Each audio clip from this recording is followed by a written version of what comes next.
Calvary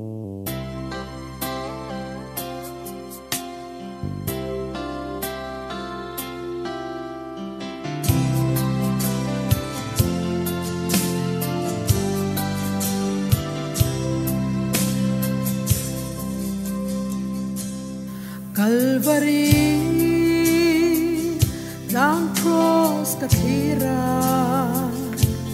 chandam tu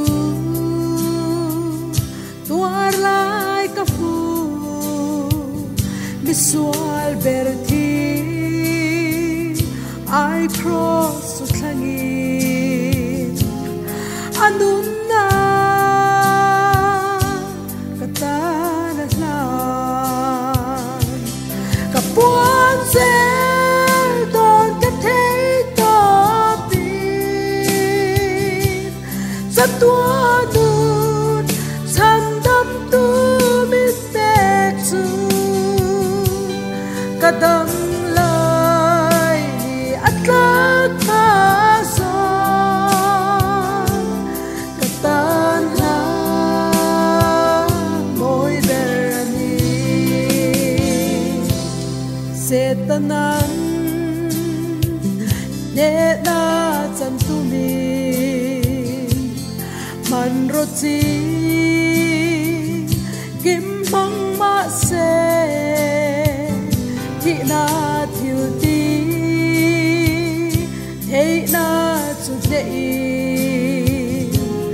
kha na ta a thâu le buồn sẽ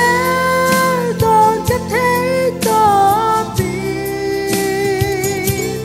rất tua đun săn đâm tu biết đẹp su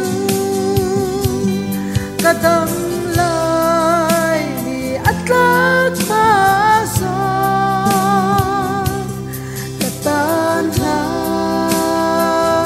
môi đời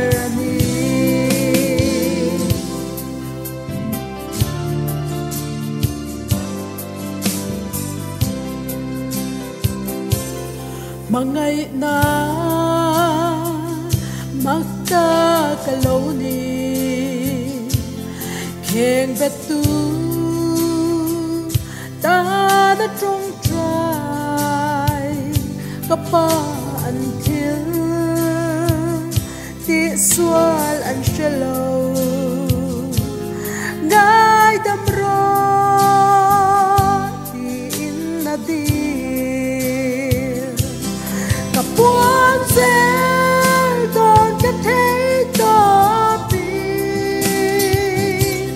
rất tua đun săn đâm tu biết đẹp su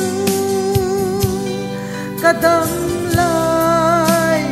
ắt lát mà son cả tan la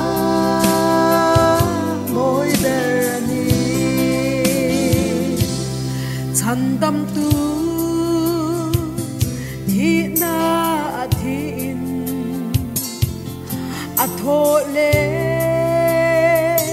na nun ka tro a fel na ka tan fel na ni thiam chan na kim ka nei ta buồn sẽ đón cái thế đó biết rất tua